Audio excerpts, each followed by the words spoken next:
اللہم صلی علی سیدنا و مولانا محمد و بارک وسلم۔ السلام علیکم ورحمۃ اللہ وبرکاتہ۔ ناظرین، امید کرتا ہوں آپ خیر و عافیت کے ساتھ ہوں گے۔ ناظرین، اس ویڈیو کے اندر میں نے کوئی آج ایک ٹاپک کو سلیکٹ نہیں کیا بلکہ بہت سارے چھوٹے چھوٹے ٹاپکس ہیں۔ میں اتنا زیادہ لمبی گفتگو نہیں کروں گا کہ ہر ایک کے اوپر جو ہے وہ گھنٹہ لگ جائے۔ میں مختصر ہر چیز کے اوپر جو ہے نا اپنا اوپینین دیتے ہوئے گزرتا ہوئے جاؤں گا۔ ویسے موضوعات بہت سارے تھے لیکن ان کو میں مختصر ہی کوڈ کرنے کی کوشش کروں گا۔ سب سے پہلے میں بات کروں گا DGISPR صاحب نے جو حالیہ بیان اپنی پریس کانفرنس کے اندر جو دیا ہے، ایک شدید اور متنازع قسم کا بیان ہے جس کو سوشل میڈیا پر وائرل ہے، آپ نے سنا ہوگا۔ اس کے علاوہ جو علماء و مشائخ کانفرنس ہوئی ہے حالیہ، اس کے اوپر بھی میں بات کروں گا۔ اس کے اندر علماء نے شرکت کی، مشائخ نے شرکت کی، اور پھر وزیر اعظم پاکستان شہباز شریف صاحب نے خطاب فرمایا علماء سے۔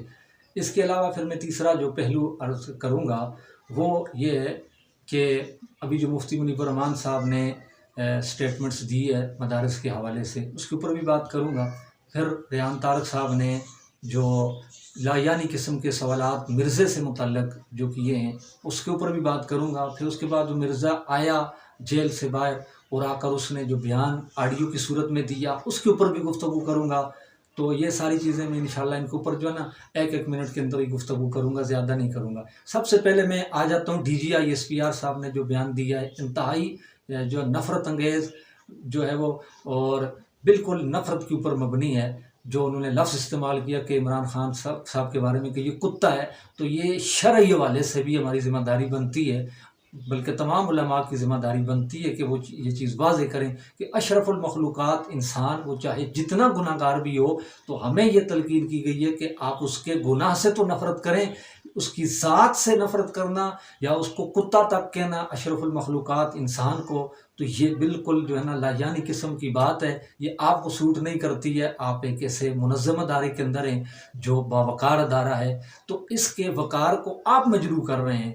ٹھیک ہے، یہ جو فوج ہے، کوئی مت سمجھے کہ ہم اس کے خلاف کوئی بیان دے رہے ہیں۔ فوج ہماری ہے، جیسا کہ عمران خان صاحب کا بھی یہی نعرہ ہے۔ میں نے سنا ہے آج تک ان کا یہی بیان نہیں ہے، یہی بیان ہے ان کا۔ ایک بیان بھی کوئی نہیں دکھا سکتا جس میں انہوں نے خود سے کہیں کہا ہو کہ بھئی فوج کے خلاف کوئی بیان دو، کسی کو کبھی اکسایا ہو، کہیں پر بھی آپ ثابت نہیں کر سکتے۔ انہوں نے جب بھی یہ دیا ہے یہی کہا ہے کہ یہ فوج بھی ہماری ہے، ملک بھی ہمارا ہے۔ کیوں؟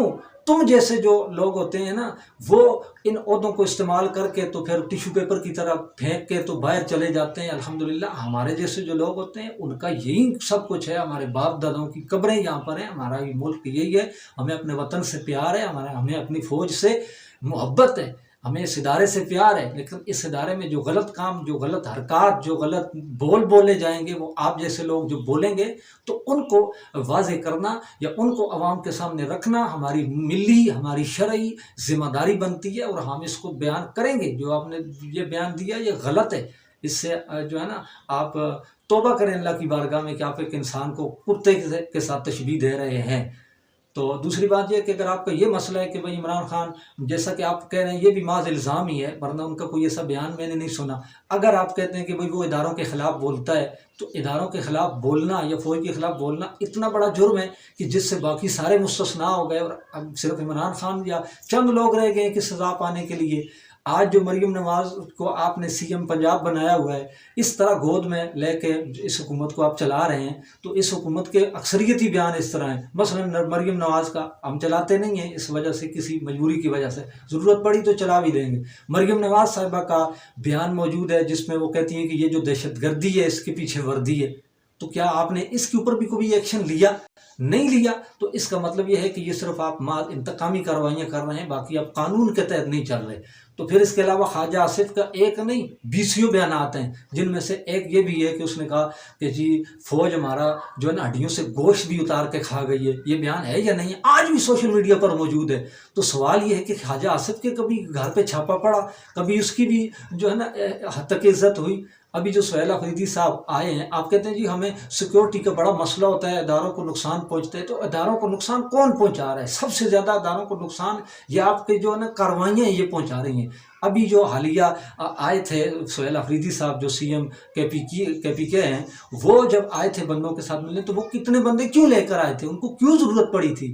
اس لیے آئے تھے کہ بھائی ایک قیدی سے اس کی بہنوں کو ملنے دیا جائے، اور اس میں کون سی ایسی بری بات ہے، ایسی کون سی قباحت ہے کہ ایک قیدی جس کا منگل کا دن اس کی جو ہے وہ لواحقین کے ساتھ، اس کے گھر والوں کے ساتھ، اہل خانہ کے ساتھ ملنے کے لیے مختص ہے، اور منگل والے دن وہ آتے ہیں کہتے ہیں جی ہمیں اس کی بہنوں کو ملنے دیا جائے، تو یہ تو بالکل آئینی بات کر رہے ہیں نا، اس میں کوئی غلط بات تو نہیں ہے کہ وہ ملنے آ رہے ہیں تو کیوں آ رہے ہیں؟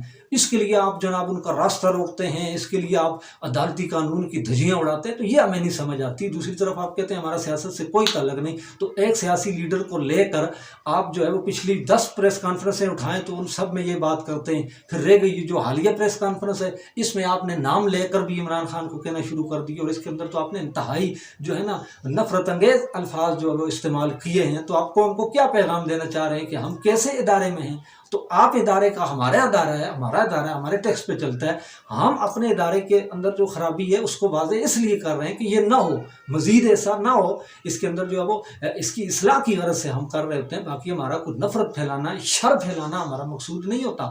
تو لہٰذا آپ جیسے جو لوگ ہوتے ہیں وہ اس ادارے کو بدنامی کا سبب بنتے ہیں، باقی ادارے کے خلاف کوئی نہیں ہے، ٹھیک ہے۔ تو باقی رہ گیا جو میں نے کہا کہ ابھی اگر آپ نے یہ مسئلہ ہے تو پھر آپ کو جو نون لیگ سے مسئلہ کیوں نہیں ہے؟ وہ نواز شریف جو کہتا تھا کہ جی ٹیکس کا سب سے زیادہ حصہ فوج کو جاتا ہے لہٰذا میں یہ نہیں مانتا، وہ والے بیانات آپ کو بھول گئے؟ آپ کہیں گے نہیں بھائی وہ تو ماضی تھا، گزر گیا، ہم پرانی باتوں کو نہیں یاد کرتے۔ حالیہ جو ابھی خواجہ آصف نے جو مدارس کے حوالے سے بیان دی ہے، کیا اس سے ملک میں آگ لگنے کا خطرہ نہیں تھا؟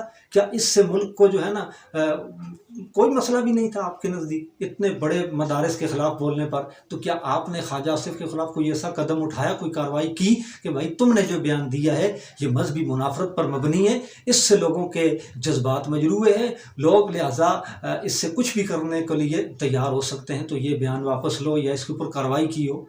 تو یہ سارے بیانات بھی تو سلامتی کے لیے خطرہ ہے نا، جیسے آپ دیگر کہہ رہے ہیں، تو اس کے اوپر آپ کیوں نہیں کہہ رہے؟ یہ سلامتی کے لیے سب سے بڑا خطرہ یہ ہے، یہ جو لوگ دین کے خلاف بول رہے ہیں نا، سلامتی کا سب سے بڑا خطرہ ہی یہی لوگ ہیں، یا جو مرزا جیسے جو لوگ ہیں جن لوگوں کو بری کر دیا جاتا ہے گستاخی کے بعد، یہ لوگ ہیں جو مذہبی منافرت اور ملک کی سلامتی کے لیے خطرہ یہ ہیں، اصل دہشت گرد یہ ہیں، اور آپ چنگی بھلی اچھی امن والی پارٹیوں کو کہہ رہے ہوتے ہیں یہ دہشت گرد ہیں، کیونکہ وہ حق سچ بول رہے ہوتے ہیں وہ، اور ان کو آپ دہشت گرد کہہ رہے ہوتے ہیں۔ تو یہ آپ اپنا بیانیہ تھوڑا سا چینج کریں اور پریس کانفرنس کا تھوڑا سا انداز بدلیں، اس کے اندر آپ موضوع سخن جو ہے نا کسی سیاسی شخصیت کو بنا کر اپنے آپ کو متنازع، اپنے ادارے کو مشکوک نہ بنائیں، ہماری آپ سے یہ دست بدستہ اپیل ہے۔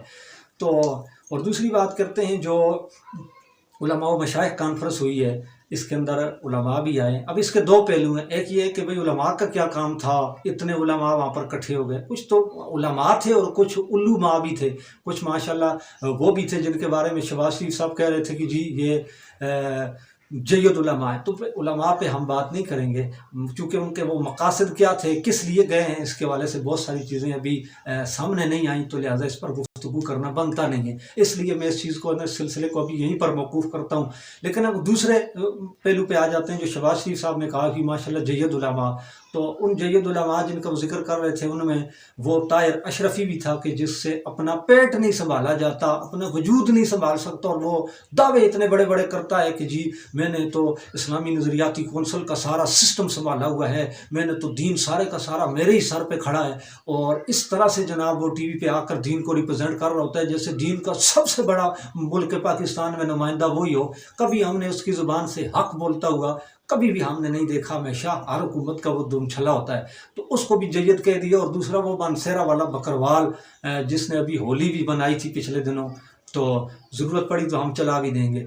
تو یہ سارے جید علماء تھے ان کے، باقی اس پر میں نے کہا نا میں ابھی کچھ مکمل گفتگو نہیں کر پا رہا، تو دیکھیں گے پھر اس کے اوپر گفتگو کی جائے گی۔ اور باقی جو آپ نے کہا نا کہ جی ہم ان کو جید نہیں مانتے، وہ کیسے علماء ہیں جو کہتے ہیں کہ بھئی فلاں کے پیچھے فلاں نماز نہ پڑھے، تو یہ آپ کا مسئلہ نہیں ہے، یہ فقہاء کا مسئلہ ہے، یہ علماء کا مسئلہ ہے۔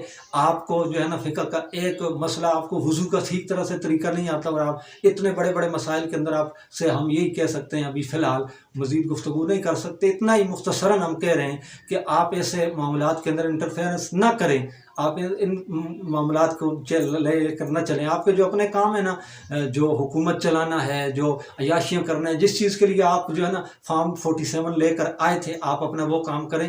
علماء کا کام علماء کو کرنے دیں. فقہا کے مسائل میں آپ دخل اندازی نہ کریں. کوئی کس فقہ کا ماننے والا ہے، کوئی کس فقہ کا ماننے والا ہے، تو کیا خیال ہے وہ دوسرے کے پیچھے جا کے نماز پڑھے گا؟ یہ آپ کا مسئلہ نہیں ہے. یہ جن کا مسئلہ ہے ان کو رہنے دیں. اور یہ مسئلہ کوئی آج کا نہیں ہے، یہ تو صدیوں سے مسئلہ ہے.